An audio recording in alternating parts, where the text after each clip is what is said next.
নমস্কাৰ, আপোনালোকে চাই আছে ইনফৰমেশ্যন চেণ্টাৰ আছাম।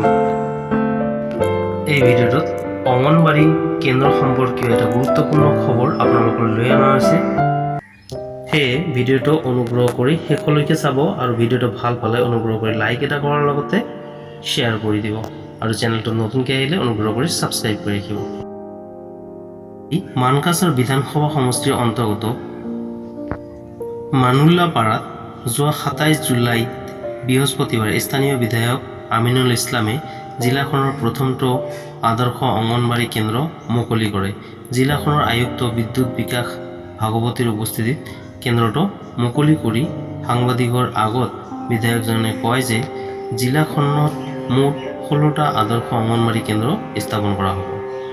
জিলাখনৰ মানুল্লাপাৰাত মুকলি কৰা এই আদৰ্শ অংগনবাড়ী কেন্দ্ৰ মুকলিৰ অনুষ্ঠানত অসম সংখ্যালঘু উন্নয়ন পৰিষদৰ অধ্যক্ষ তথা অগপৰ নেতা জাভেদ ইছলাম, জিলা সমাজ কল্যাণ বিষয়া মালতী শইকীয়া, জিলাখনৰ অৰ্ধশতাধিক অংগনবাড়ী কৰ্মী সহায়িকা সমন্বিতে স্থানীয় গণ্যমান্য ব্যক্তিসকল উপস্থিত আছিল।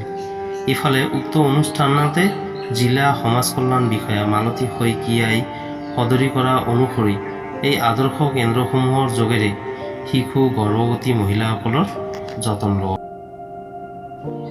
লগতে স্থানীয় বিধায়ক আমিনুল ইছলাম ডাঙৰীয়াই তেখেতৰ ফেচবুক পেজত এইখিনি শ্বেয়াৰ কৰি লিখিছে, অংগনবাড়ী কেন্দ্ৰৰ ধাৰণাই দেশৰ শিক্ষা ব্যৱস্থাত এক ধনাত্মক পৰিৱৰ্তন ঘটিছে। বিশেষকৈ গাঁও অঞ্চলত শিক্ষা সম্প্ৰসাৰণ ও সজাগতাত এই কেন্দ্ৰসমূহে বিশেষ ভূমিকা গ্ৰহণ কৰি আহিছে।